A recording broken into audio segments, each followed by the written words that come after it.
मैं engineer Dinesh YouTube channel official ज्ञान बिंदु क्लासेज के ऑनलाइन प्लेटफॉर्म पर आप सभी का स्वागत करता हूं।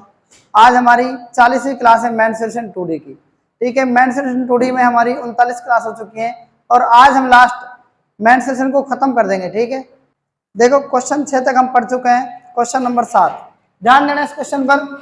क्या कह रहा है क्वेश्चन? समांतर चतुर्भुज में एक समांतर भुजा से अधिक कोण तथा दूसरी समांतर भुजा से 60 डिग्री का कोण बनाती हुई समांतर भुजा हो तथा उनके बीच की 6√3 बीच की दूरी है ना, बीच की दूरी कितनी हो? बीच की दूरी 6√3 हो तो 6√3 हो तो दूसरी भुजा की लंबाई ज्ञात करो। ध्यान से आप मेरी बात समझो। यहां पर समांतर चतुर्भुज क्या होता है बता सकते हो कि आप समांतर चतुर्भुज क्या होता है? देखो समांतर चतुर्भुज ऐसा ही होता है ना, ये वाला। ये क्या होता है? समांतर चतुर्भुज होता है कि नहीं? हाँ या ना, ये बताओ पहले आप। समांतर चतुर्भुज होता है ना, ये बी, ये सी और ये क्या है? डी। आपने समांतर चतुर्भुज पढ़ रखा है। समांतर चतुर्भुज की आमने सामने की भुजाएं क्या होती हैं? ये भुजा इसके बराबर है और ये भुजा इसके बराबर है। आप मुझे बताना कि समांतर चतुर्भुज में विपरीत कोण क्या होते हैं? बताओ। विपरीत कोण बराबर होते हैं ना, यानी शीर्षों के ये वाला कोण इस कोण के बराबर होगा कि नहीं होगा? ये बताओ, है ना। और ये वाला कोण इसके बराबर होगा कि नहीं होगा? ये बताओ आप। ऐसा होता है कि नहीं होता है? हाँ या ना। अब आप मुझे बताना, समांतर भुजा से अधिक कोण तथा दूसरी समांतर भुजा से 60 डिग्री का कोण बनाती है। तो समांतर भुजा, देखो समांतर भुजा से अधिक कोण, अधिक कोण का मतलब समांतर भुजा से अधिक कोण कहने का मतलब क्या है? 120 डिग्री मान के चलो इसको आप। और दूसरी भुजा से कितना है? 60 डिग्री। दूसरी समांतर भुजा से कितना है? तो आपको मैंने बताया था ना कि ये वाला एंगल और ये वाला एंगल ये दोनों क्या होते हैं? 180 डिग्री होते हैं ना। तो अधिक कोण का मतलब 90 से ज्यादा होता है। लेकिन आप बताओ, एक कोण एक समांतर भुजा से 60 डिग्री है तो दूसरा क्या हो जाएगा? ऑटोमेटिक 120 हो जाएगा या नहीं हो जाएगा? ये बताओ, है ना। क्योंकि दोनों का योग क्या होता है? 180 होता है। अब जब ये 120 है तो ये भी तो 120 हो जाएगा ना। ये 60 है तो ये 60 हो जाएगा। आप मुझे बताना, अब हमसे क्या पूछा हुआ है? उनके बीच की दूरी कितनी है? 6√3। बीच की दूरी को क्या बोलते हैं बताओ? यानी हाइट ये कितनी है? 6√3। आप मुझे बताना कि अगर मान लो आपने ये तो पढ़ रखा है, ये 60 है तो ये 90 होगा कि नहीं होगा? ये 30 होगा कि नहीं होगा? बताओ, होगा ना 30। भाई 60 के सामने 6√3 है तो इसका मतलब 30 के सामने कितना हो जाएगा? ये बताओ, हाँ या ना, जल्दी बताओ कितना हो जाएगा इसका मान। भाई 30 डिग्री, ये 90 डिग्री, ये 60 डिग्री है ना। तो 60 के सामने √3 आ गया, है ना। तो यहाँ पर ये कितना हो जाएगा? ये वाला 6 हो जाएगा कि नहीं जाएगा? बताओ। क्योंकि 30 के सामने 1 आता है ना, तो 1 की वैल्यू 6√3 है, 1 की वैल्यू 6 है तो √3 की वैल्यू 6√3 हो जाएगी ना। तो ये बताओ, ये वाली कितनी हो जाएगी? 90 के सामने कर्ण कितना हो जाएगा? जल्दी बताओ कितना हो जाएगा? 12। ये कितना हो जाएगा? 12। तो आप मुझे बताना, दूसरी समांतर दूसरी जो तो भुजा है उसकी लंबाई कितनी आ जाएगी? 12। यानी बीसी की लंबाई कितनी आ जाएगी? 12 सेंटीमीटर, है ना। जो भी है मीटर में है, सेंटीमीटर में, जो भी है वो इसका आंसर आ जाएगा। बताओ, ये क्वेश्चन आपको समझ में आया कि नहीं आया? ठीक है ना, तो इस क्वेश्चन को आप नोट कर सकते हैं। क्वेश्चन नंबर 8 पढ़ो। ABCD एक समांतर चतुर्भुज है। भुजा BC तथा CD के मध्य बिंदु P तथा Q है। यदि त्रिभुज ABC का क्षेत्रफल 12 सेंटीमीटर स्क्वायर है तब त्रिभुज APQ का क्षेत्रफल ज्ञात करो। ठीक है, देखो करते हैं इसका हम सॉल्यूशन। ध्यान से देखना है, आप सामने देखना है इस क्वेश्चन को। ये क्या है? ABCD एक समांतर चतुर्भुज है। ABCD क्या है? समांतर चतुर्भुज है। आप बताना, ये A है, ये B है और ये क्या है? ABC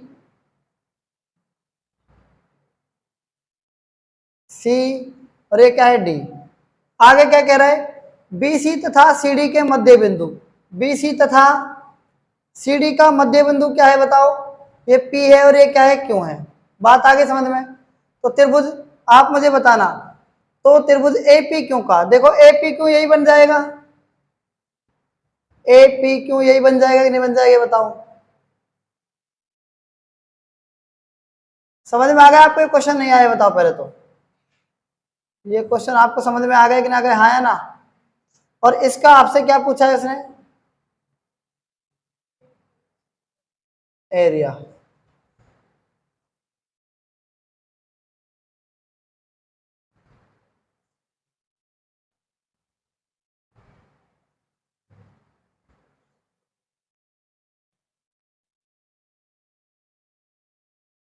देखो यहां ध्यान देना, जो त्रिभुज ये है ना, ए बी सी डी जो है, त्रिभुज जो ए बी सी डी है ना, जो एपी को का सुना एक मिनट, जो त्रिभुज एपी क्यों है ना, इसका जो क्षेत्रफल होगा वो क्या होगा, चतुर्भुज ए बी सी डी का क्या होता है, 3/8 होता है।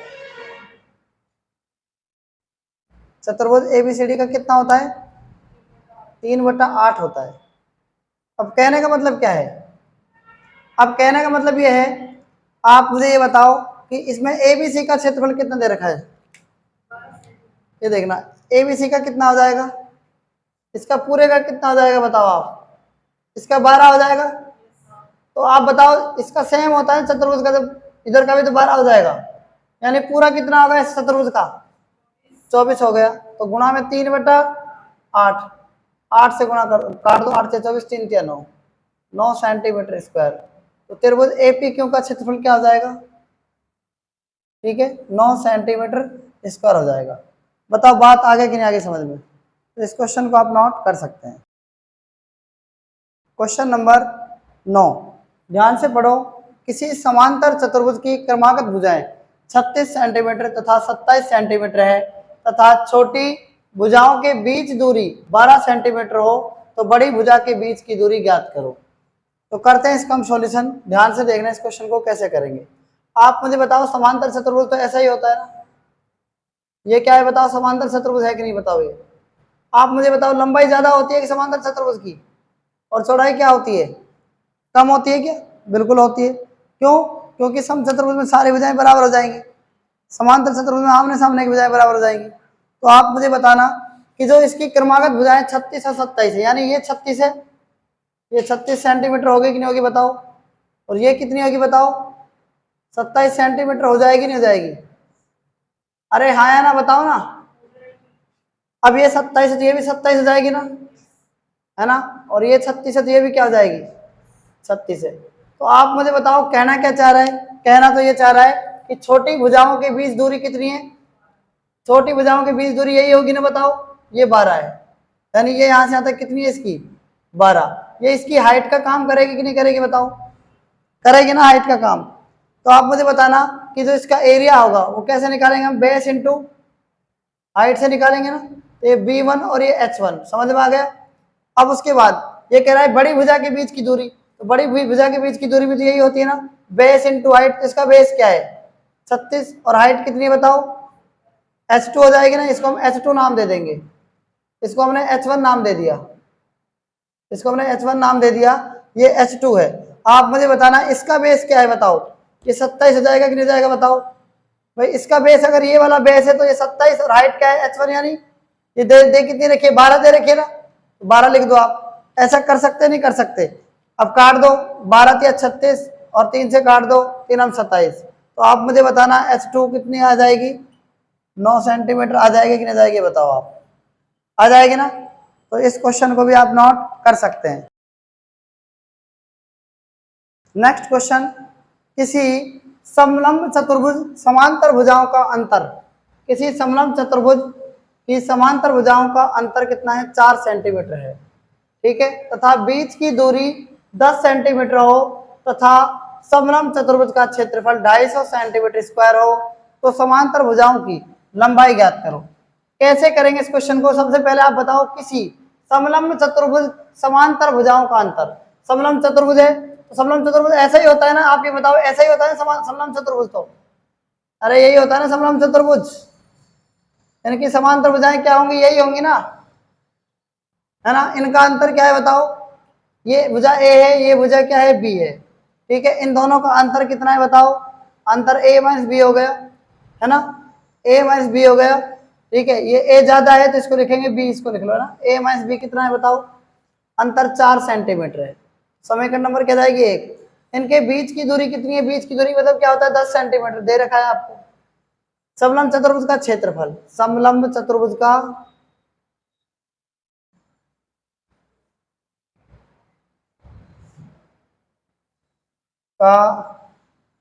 क्षेत्रफल कितना है बताओ? कितना है? 1/2 इंटू समांतर भुजाओं का योग इंटू उनके बीच की दूरी बराबर क्या होता है? क्षेत्रफल तो दे रखा है ना, कितना है? 250। लिख दो 250 आप। अच्छा बताओ, 1/2 समांतर भुजाओं का योग नहीं पता आपको, है ना? इनके बीच की दूरी का तो पता दे रखी है, 10 सेंटीमीटर है। कितनी है? 250। 2 से 5 बार कट गया, 5 से ये कट गया 50 बार। आप मुझे बताना a प्लस बी का मान कितना जाएगा? 50 आ गया कि नहीं आ गया? और कभी भी दो भुजाओं का अंतर आपको दे और दो भुजाओं का योग आपका आ जाए तो हम इसमें a और b निकाल सकते हैं। तो कैसे करेंगे देखना, a माइनस का b बराबर 4 और a प्लस बी बराबर कितना जाएगा? 50 दे रखा है। आप इसमें से घटा दो माइनस माइनस और ये माइनस, ये तो कट जाएगा, ये माइनस का 2 भी आ जाएगा। 50 में से 4 के कितने बचाएंगे? माइनस के 46। 2 से 2 कट जाएगा, 2 से 1 काट दो 23। बी का मान कितना जाएगा? 23। बी का मान 23 आ गया। दोनों भुजाओं के 50 है तो एक का मान बताओ, आप बताओ कितना जाएगा? 27। 27 नहीं आएगा? 27 ही आएगा, 27 जाएगा ना। तो एक तो भुजा आ गई 27, है ना, ये तो आ गई 27 और ये क्या जाएगी? 23। आप मुझे बताना ये भुजा लंबाई में ज्यादा है तो 27, ये भुजा लंबाई में कम है तो 23। ठीक है, तो आप उम्मीद है क्वेश्चन आपको समझ में आ गया होगा, तो इस क्वेश्चन को भी आप नोट कर सकते हैं। देखो क्वेश्चन नंबर 11, एक समलंब चतुर्भुज में, एक समलंब चतुर्भुज में दो क्या है? ए समांतर भुजाएं बराबर लंबाई की है, बराबर लंबाई की। क्वेश्चन समझ में आ गया यहाँ तक? दो, एक समलंब चतुर्भुज में जो दो है ना, वो क्या है? दो भुजाएं क्या है? ए समांतर भुजाएं बराबर लंबाई की है। यही होता है ना समांतर चतुर्भुज, यही होता है ना समांतर समलंब चतुर्भुज। ए समांतर भुजाएं कौन सी होती है आप बताओ? ए समांतर भुजाएं तो ये होती है ना, ए समांतर तो है जो किसकी है? बराबर लंबाई की है। तो प्रत्येक 5 इकाई की है, यानी इसकी लंबाई कितनी है? 5 इकाई। ये बराबर लंबाई की है ना, 5 5 दोनों 5 हो जाएंगे। समांतर भुजाएं एक दूसरे से 3 इकाई दूरी पर है। समांतर भुजाएं यानी ये कितनी दूरी पर है बताओ? 3 इकाई दूरी पर। आप मुझे बताओ, अगर ये समान हो जाए और ये भी समान हो जाए तो ये क्या कौन सा समलंब बन जाएगा? समद्विबाहु समलंब बन जाएगा, बन जाएगा ना। आप मुझे बताना समद्विबाहु समलंब भी बन जाएगा कि नहीं बन जाएगा? हाँ या ना ये बताओ पहले तो। ठीक है, आगे क्या कह रहा है? समांतर भुजाओं की छोटी भुजा 2 इकाई लंबी है, यानी ये वाली कितनी है? 2 लंबी है ना, ये 2 है ना, ये 2 है। तो आप मुझे बताना ये भी कितनी हो जाएगी? यहां से यहां तक 2 हो जाएगी कि नहीं जाएगी बताओ पहले आप? हो जाएगी 2। आप मुझे बताना ये कर्ण और ये कर्ण, आपने RHS रूल सुना है और आपने समद्विबाहु समलंब की थ्योरी को बहुत अच्छे से पढ़ा है, तो आप ये समझ जाएंगे ये 5, ये भी 3 हो जाएगी ना इसकी, और ये कितनी हो जाएगी? जब ये 3 है ये 5 है तो ये कितनी हो जाएगी? 4। बात आ गई कि नहीं आगे समझ में? और आप मुझे बताना कि ये वाली इसकी 3 है, ये वाली 2 और ये वाली भी 4 हो जाएगी ना, तो ये पूरी यहां से यहां तक कितनी हो जाएगी बताओ? 6 हो जाएगी। आप मुझे ये बताना कि ये वाली यहां से यहां तक ये क्या है? इसका कर्ण है कि नहीं बताओ? ये तो ये वाला कर्ण की लंबाई कितनी जाएगी? देखो कर्ण स्क्वायर बराबर आधार कितना है? 6 6 का स्क्वायर कितना होता है? 36। ये लंब कितना है? 3 3 का स्क्वायर, तो 6 का स्क्वायर 36 प्लस में 3 का स्क्वायर 9 36 और 9 कितने हो गए? 45 45 है ना। तो 45 का क्या हो जाएगा? ये रूट बन जाएगा नहीं बन जाएगा बताओ? तो कर्ण कितना जाएगा? परम 45 होता है तो 9 का वर्गमूल 3, तो 3 रूट 5 लिख सकता है बताओ? तो ये जो कर्ण है ना, तो ये कर्ण है ना, वो क्या है बताओ? ये डायगोनल D1 आ गया कि नहीं आ गया बताओ? इसको आप D1 कह सकते हैं। ये तो D1 आ गया, ठीक है। और इसका D2 क्या है बताओ? D2 क्या हो जाएगा? आप मुझे बताना कि जो समलंब चतुर्भुज है उसके विकर्ण दोनों बराबर होते हैं कि नहीं होते हैं? ये भी 3 रूट 5, तो ये भी क्या जाएगा? 3 रूट 5। तो आप मुझे बताना D1 बराबर क्या होता है? D2, तो यानी D2 भी कितना जाएगा? 3 रूट 5। आप मुझे बताना, आप आंसर गलती से ये दे के आते हैं, ये इसका आंसर ही आ जाएगा।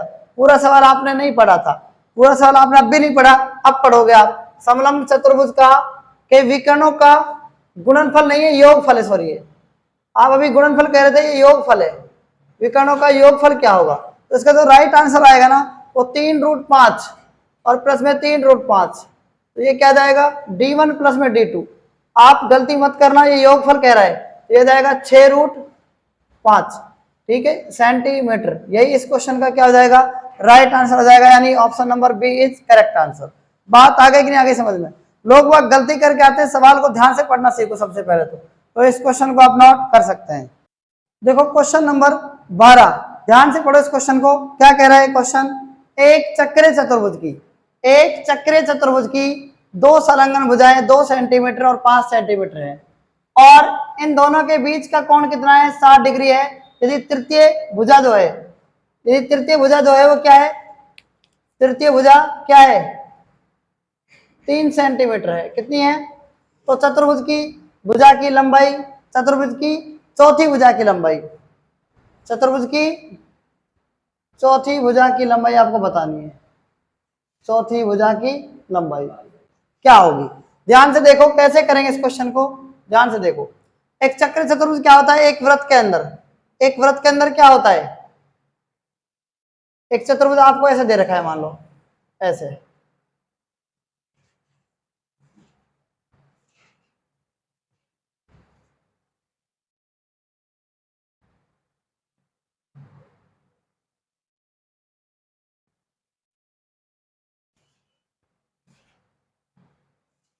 देखो ए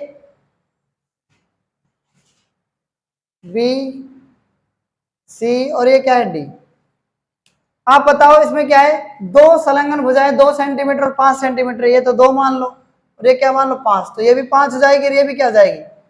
1 मिनट, ये 2 और 5 संलग्न भुजाएं 2 और 5 है, इन दोनों के बीच का कोण कितना है बताओ?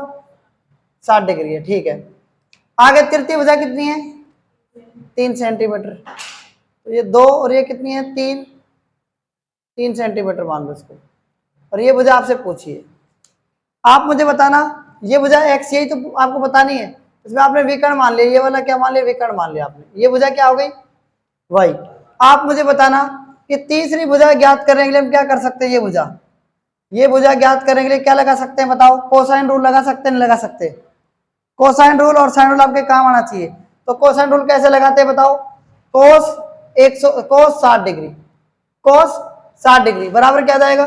2 का स्क्वायर 4 प्लस 5 का स्क्वायर माइनस क्या जाएगा? y का स्क्वायर बटा में क्या जाएगा? 2 इंटू 5, समझ में आ गया ना? 2xy मतलब 2ab यानी 2 भुजाएं। 5 दूनी 10, 10 दूनी 20, कोस 60 का मान कितना होता है? 1/2 है ना, 10 दूनी 20 बटा में क्या जाएगा? 2 का स्क्वायर 4, 5 का स्क्वायर 9 माइनस का y स्क्वायर, इससे काट दो कितना जाएगा? 10, 5 का स्क्वायर कितना जाएगा? 25। अब ये कितना जाएगा? 2 दूनी 4, 4 5 20, 2 से 2 कट जाएगा ना, 10 आ गया। 25 और 4 कितने हो गए? 29। तो ये 10 बराबर क्या जाएगा? 29 माइनस का y स्क्वायर इधर को चल जाएगा और 29 माइनस 10 इसको इधर हो जाएगा, तो ये y का स्क्वायर का मान कितना आ गया? 19। इतनी बात समझ में आ गई कि ना? ये बताओ हाँ या ना? अब आप देखना इसमें तो कोसाइन रूल लग गया ना, इसका तो कोसाइन रूल लग गया कि नहीं लग गया बताओ? अब की बार हमें तो ज्ञात क्या करना है? हमें तो ये x ज्ञात करना है। अच्छा मुझे आप बताना कि कोसाइन रूल लगाते क्यों है? तीसरी भुजा को ज्ञात करने के लिए। आपको 2 भुजाएं पता है, तीसरी ज्ञात करने कोसाइन रूल लगा तो आसानी से आंसर हो जाएगा। 2 भुजाएं पता है और आपको उनकी साइड पता है, सॉरी उनका एंगल पता है, उन दोनों के बीच का कोई भी 2 साइड के बीच का एंगल अगर आपको पता है ना, 2 साइड पता हो और आपको एक एंगल उनके बीच का पता हो, तो आप तीसरी भुजा ज्ञात कर सकते हैं किससे? कोसाइन रूल से। अगर आपको किसी त्रिभुज का क्षेत्रफल ज्ञात करना है, अगर आपको 2 भुजाएं पता हो उनके बीच का एंगल पता हो, तो आप उनका एरिया ज्ञात कर सकते हैं। तो कोसाइन रूल लगता क्यों है आपको ये समझ में आ जाना चाहिए। जब भी कहीं पर भी किसी भी त्रिभुज में आप लगा सकते हैं, अगर आप या चतुर्भुज में लगा सकते हैं, डायगोनल खींच दो, आप ऐसे खींच दिया। अब y स्क्वायर का मान तो आ गया ना, कितना है? 19 है। y स्क्वायर का मान कितना है? अब देखना आप इसमें लगाओ आप, क्योंकि हमें तो ये साइड ज्ञात करनी है ना। अब इसमें 2 साइड अगर आपको पता होती है, एंगल पता होता तो आप लगा देते इसमें कोसाइन रूल। तो आप मुझे ये बताना कि जो चक्रीय चतुर्भुज होता है ना, उसमें विपरीत कोणों का योग कितना होता है? 120 डिग्री होता है कि नहीं होता? सॉरी 180 डिग्री होता है ना। चक्रीय चतुर्भुज को हम बोलते हैं समद्विबाहु समलंब चतुर्भुज, और विपरीत कोणों का योग क्या होता है? जब चक्रीय नाम दे दिया ना तो विपरीत कोण शीर्षों को कोणों का योग कितना होता है? 180 डिग्री। ये मैं आपको चिल्ला कर बता चुका हूँ बार बार कि विपरीत शीर्षों का योग क्या होता है? कोणों का योग 180 डिग्री होता है। जब ये 60 है तो ये कितना है? 120। समझ में आ गया नहीं? अब आप मुझे बताना आगे। अब आप देखना, अब हम यहां पर लगा सकते हैं कोसाइन रूल, है ना? लगा सकते हैं, लगा सकते हैं? बताओ, यहां पर लगा सकते हैं ना? कैसे लगाएंगे ध्यान से देखना। cos 120 है ना, बराबर में क्या जाएगा? 3 का स्क्वायर प्लस में x का स्क्वायर, यही आएगा ना। माइनस का क्या जाएगा? y स्क्वायर, यही आएगा ना भाई। दो भुजाओं का यानी जो ये कोण है इधर का ये स्क्वायर, इधर का स्क्वायर, और सामने वाले क्या कर देंगे? सबर तो रखो एक बार। बटा में क्या जाएगा? 2 इंटू 3 इंटू एक्स। अब देखना आप, cos 120 का मान -1/2 होता है। अब ये पूछना मत कैसे होता है। cos 120 का मान -1/2 होता है, ये मत पूछना कैसे होता है। बराबर 3 का square 9 plus x square minus का वाई स्क्वायर, 2 तिया 6x, 2 तिया 6x, 2 से काट दो कितना जाएगा? 3x। ठीक है, 3x इधर को जाएगा तो माइनस का हो जाएगा 9 प्लस में एक्स स्क्वायर और वाई स्क्वायर का मान कितना है बताओ? 19 है कि नहीं बताओ? 19 में से 9 गए कितने बचेंगे? माइनस के 10, और ये एक्स स्क्वायर है ना, और इधर कितना है? माइनस का 3x। आप मुझे बताना, पहले एक्स स्क्वायर माइनस 3x इधर को आएगा तो किसका जाएगा? प्लस का 3x, और ये माइनस का 10 बराबर में 0। समझ में आ गया नहीं आया? ये बताओ पहले आप मुझे बताना, इनका फैक्टर करोगे तो क्या जाएगा? x प्लस में 3 है ना, एक मिनट, इनका जब फैक्टर करोगे तो क्या जाएगा? यहाँ कर रहा हूँ फैक्टर, देखना, x square plus 3x minus 10 बराबर 0। आप मुझे बताना, 5 दूनी 10 होता है ना, एक्स स्क्वायर प्लस का 5x माइनस का 2x माइनस का 10 बराबर 0। अगर 5 में से 2 गए तब भी तो 3 बचेंगे, और 5 को 2 से गुणा करेंगे माइनस 10x स्क्वायर आ रहा है, तो मैं कह सकता हूँ x प्लस में 5 और माइनस 2x प्लस में 5 बराबर 0। अब x का मान एक तो आ गया -2 और एक आ गया x का मान प्लस का 5, तो प्लस वाले को छोड़ दो क्योंकि भुजा माइनस में नहीं आ सकती। ठीक है, माइनस वाले के ले लो, x माइनस 2 को 0 के बराबर करेंगे तो x का मान 2 आ जाएगा कि नहीं जाएगा बताओ? तो x का मान यही पूछा हमसे 2, यही चौथी भुजा पूछिए, तो राइट आंसर क्या जाएगा इसका? 2 आ जाएगा। तो इस क्वेश्चन को आप नोट कर सकते हैं, और ये सीडीएस एग्जाम में आया हुआ प्रश्न है। क्लियर है ना? तो इस क्वेश्चन को आप नोट कर सकते हैं।